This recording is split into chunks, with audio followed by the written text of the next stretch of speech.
महर्षि उड़िया बाबा को भी एक उपासक ने प्रश्न किया था कि महाराज जी मन कैसे रुके। तो उड़िया बाबा ने उत्तर दिया, नियम पालन से। यदि हम नियम पर दृढ़ रहें तो मन हमारा क्या कर सकता है। नियम तो परमात्मा देखता है, हम लोग नियम पर दृढ़ नहीं रहते, इसी से हमारे देश की दुर्दशा है। संध्या वंदन तक का नियम जाता रहा है, भजन करने के लिए नियम की बड़ी आवश्यकता। हाँ, बड़े नियम की आवश्यकता है। तो जैसे प्रातः काल से सायंकाल तक की हर व्यक्ति की अपनी एक दिनचर्या होनी चाहिए। ऐसा नहीं कि आज हम 4 बजे उठे, कल 7 बजे उठे, पर फिर मन को आप कंट्रोल नहीं कर पाएंगे।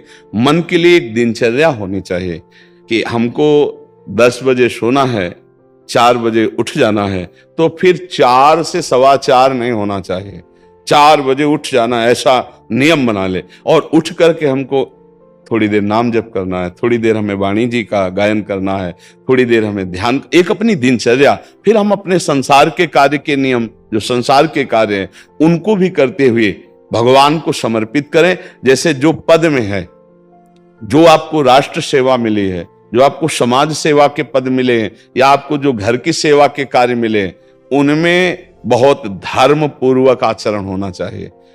अगर आप अधर्म आचरण करते हैं, अपने पद का दुरुपयोग करते हैं, तो आप सुबह जग करके थोड़ा माला चला लीजिए, फिर भी आपका कल्याण नहीं होगा, क्योंकि आप अपने पद का, अपने सेवा का दुरुपयोग कर रहे हैं। जैसे हम जानते हैं कि अधर्म आचरण है, ये अधर्मी है, हमें पता है दोषी है, और वो हमको कुछ धन दे देता है, और हम उसको मुक्त करवाने की बात सोचते हैं, और जो निर्दोष है उसको फंसा देते हैं।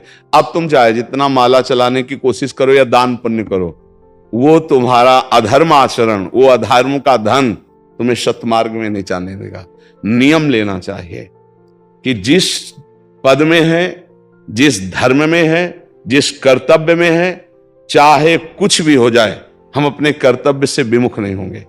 जितना जप महान है, उतने कर्तव्य महान है। दोनों बातें समझना है। माला फेरा और इसके बाद बेईमानी, अधर्माचरण, इनका कोई नियम नहीं है कि हमें कैसे चलना है, तो वो माला काम नहीं कर पाएगा, क्योंकि उसका तभी सत्य भाव माना जाएगा माला जपला जब धर्माचरण है। धर्माचरण नियम से। बोले वो बड़े कट्टर नियम वाले हैं, उनको घूस नहीं, आप उनको भयभीत करके नहीं काम करवा सकते, प्रलोभन में काम नहीं करा सकते। ये हमारी गृहस्थी है ना, तो गृहस्थी के पालन के लिए धन चाहिए, और धन के लिए हम धर्म को आगे रखें, धन को नहीं। धर्म को, हमारा कर्तव्य क्या, प्रायः जैसे पूज्य बाबा ने कहा, आज हमारे देश में बहुत दुर्दशा हो रही है। दुर्दशा हो रही, क्यों? क्योंकि सब अपनी जगह से गलत हो रहे हैं। अगर अपनी जगह हम ठीक रहे तो हमारी दुर्दशा नहीं होगी, हमारा भजन कम होगा, लेकिन हम धर्म से चल रहे हैं तो हम विजयी होंगे। हम भगवान को प्रसन्न कर सकते हैं, क्योंकि हमें जो कार्य मिला है वो भगवान का ही कार्य, सृष्टि भगवान का कार्य। जैसे नए बच्चे कुछ वकालत पढ़ रहे थे, तो यहाँ के प्रश्न किया था कि हम जानते हैं कि वो दोषी नहीं है, हम जानते हैं कि वो दोषी है, पर दोषी हमें पैसा दे रहा है, तो हम वकालत पढ़ी इसीलिए, हम उसको जिताएंगे, तो क्या कोई पाप है? तो उनका खुला पाप है। बोले नहीं, हमारी कोई ऐसा कंपनी दो, ऐसा कुछ बोले कि हमारी कंपनी को ये सिखाया जाता है, तो हमको तो ये करना ही होगा, अगर नहीं करेंगे तो हमारी वकालत का मतलब क्या रहा? तो नहीं, वकालत का मतलब अधर्मी को मुक्त करवाना नहीं है, वकालत का मतलब अधर्मी के सबूत एकत्रित करके उसको दंड दिलवाना है, और धर्मात्मा को मुक्त करवाना है। अब इसके लिए आपके पास अर्थव्यवस्था अगर कमजोर भी है, तो धर्म व्यवस्था आपकी पूरी है। धर्म व्यवस्था ठीक है तो परिवार स्वस्थ रहेगा, सुखी रहेगा, भगवान आप पर प्रसन्न रहेंगे। अच्छा, फिर हमने तर्क रखा कि जैसे आपकी बहन के साथ कोई गलत व्यवहार करे, आपको पता है, और वो आपको 10 लाख रुपया घूस दे, तो क्या आप उसका पक्ष लेंगे? नहीं, तो फिर दूसरी बहन के साथ किया है।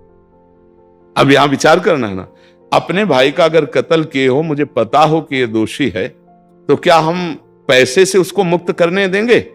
लगेगा कि जान की बाजी लगा देंगे, और तुम्हें हम ऐसे ही एक गरीब आदमी की किसी ने हत्या की है, तो आपका पक्ष बनता है।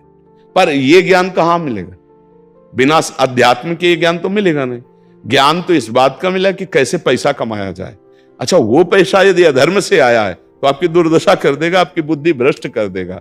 तो जो बाबा कह रहे हैं कि आज हमारे समाज की बड़ी दुर्दशा हो रही, उसका कारण यही है कि हमें अध्यात्म का ज्ञान नहीं, हमें धर्म का ज्ञान नहीं, और बड़ी बड़ी गलतियां हो जाती है। बिल्कुल पता है आदमी निर्दोष है और हम धन के प्रभाव से उसको दंड दे देते हैं। वो दंडा भगवान जब आपको पलट कर देंगे तो आप सह नहीं पाओगे, उसका परिणाम बहुत बुरा होता है। तो इसलिए समाज को चाहिए अपने अपने कर्तव्य का पालन करते हुए एक नियमावली बना ले। जैसे कुछ दुकानों का नियम होता है कि वहां फिक्स रेट होता है, नहीं होता, वहां ये नहीं चलेगा कि कसम से कहते हैं कि तुम्हें हम अपना जान करके कि 100 रुपया मीटर ये मिला है, हम बिल्कुल मुनाफा नहीं ले रहे। नहीं, झूठ क्यों बोल रहे हो? दुकान खोले हो मुनाफा के लिए, झूठ क्यों बोल रहे हो? नहीं लेंगे मुनाफा, हम जितने का लाए हैं उससे मुनाफा लेंगे, पर 120 रुपया मीटर देंगे, कपड़ा बढ़िया है, नाप फिट है, इससे नीचे नहीं उतरेंगे, हमें सफाई देने की जरूरत नहीं है कि हम कसम खाते हैं या ऐसा। जानते हो ये बिजली है, दुकान है, नौकर लगे हैं, तो इसका मुनाफा लेने के लिए दुकान खोलें, कोई दान करने के लिए तो नहीं। तो सबको पता है मुनाफा लेगा, लेकिन एक फिक्स दाम, उसे 10-20 रुपया का मुनाफा लेकर के हम उसको बेच रहे हैं। लेकिन झूठ क्यों बोले? झूठ के बिना धंधा नहीं चलता। नहीं, ऐसा नहीं है।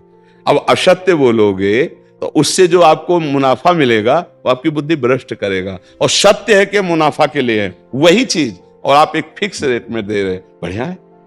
अब अगर आप कोई मिलावट करके भोजन सामग्री दे रहे हैं, आपको पता है, तो जो खाने वाले के हृदय में बैठे हुए भगवान है वो तुम्हारे जीवन में मिलावट कर देंगे, तुम्हारा जीवन महान दुखमय हो जाएगा।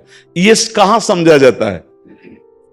एक आदमी सिंथेटिक दूध बना रहा है, उससे कहो ये अपने बच्चे को पिला, नहीं पिलाएगा। फिर ये दूसरे का बच्चा जब पिएगा तो उसकी हालत क्या होगी? दूसरे शरीर में जाएगा तो हालत क्या होगी? वो केवल धन की बुद्धि रख रहा है। एक आदमी घी में केमिकल मिला रहा है, एक ऐसे अभक्ष पदार्थ मिला है, वो स्वयं नहीं खाएगा, लेकिन वो होटलों में भेजा जाएगा, हजारों लाखों लोग खाएंगे, बीमारी बढ़ेगी, उसको रुपया से मतलब है। ये चीज, ये दुर्दशा हर जगह धर्म का ज्ञान न होने के कारण फैल रही, नहीं फैल रही।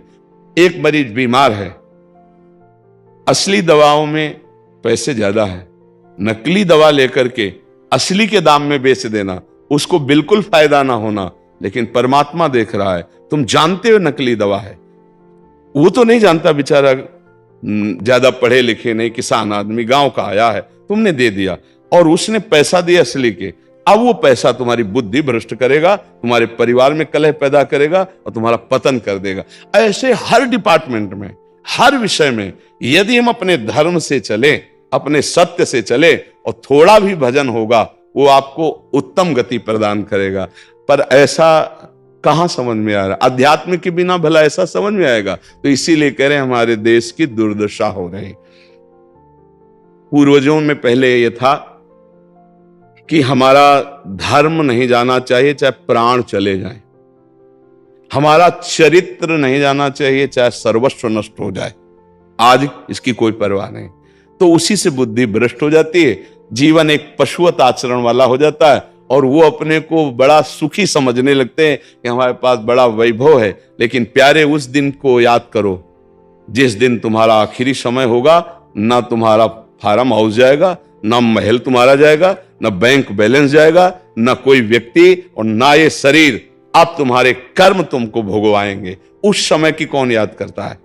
अगर उस समय की याद हो तो भय लग जाए कि नहीं नहीं, पाप नहीं करूंगा, क्योंकि जाना है यहां से। अच्छा, कब जाना कुछ पता नहीं, किसी भी समय ट्रांसफर हो सकता है इस शरीर से। तो हमें लगता है कि महापुरुषों के जो वचन है कि हमें एक नियम से जीवन जीना चाहिए, धर्म पूर्वक जीवन जीना चाहिए, अपने कर्तव्य का पालन करना चाहिए। जो हमारे लिए कर्तव्य, आज प्रायः धन प्रधान बुद्धि होने के कारण कर्तव्य स्वाहा हो रहा है।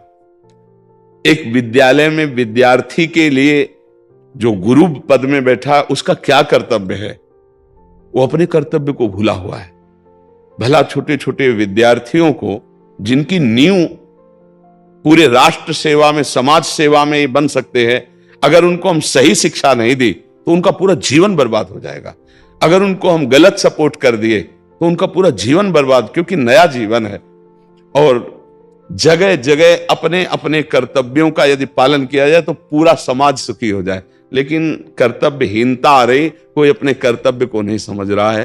तो यही बात महापुरुष जनों को दुख लगता है कि अगर सब अपने कर्तव्य का पालन करें, धर्म का पालन करें, भगवान का नाम जप करें तो सब सुखी हो जाए। सुख सब चाहते हैं और आचरण दुख वाले करते, इसीलिए सुख नहीं मिल रहा है, परिणाम में हमें दुख मिल रहा है। सच्ची मानना, वो रुपया पूरे परिवार में अशांति पैदा कर देगा। और धर्म पूर्वक 100 रुपया लाओगे और 4-5 परिवार के बैठ के नमक रोटी खाओगे, आनंद से सोओगे, बड़ा प्यार रहेगा, भगवान की कृपा रहेगी। पर ये बात समझ में नहीं आती है। तो ये वृत्ति अगर छोड़ी ना जाएगी तो कुछ भी कर लो, कहीं भी दान पुण्य कर लो, लाभ नहीं मिलेगा। अगर दान देने की बात कही गई है तो धर्म पूर्वक कमाए हुए धन से। अगर आप मेहनत से कमाए हो ना, 10 रुपया दे दोगे ना, तो 10 रुपये का वो आटा लाके अगर 2 रोटी खाएगा तो खूब वजन होगा। और आप 1 लाख रुपया बेईमानी कर रख दोगे ना, तो बैठे बैठे वो गंदा ही सोचेगा, वजन नहीं होगा।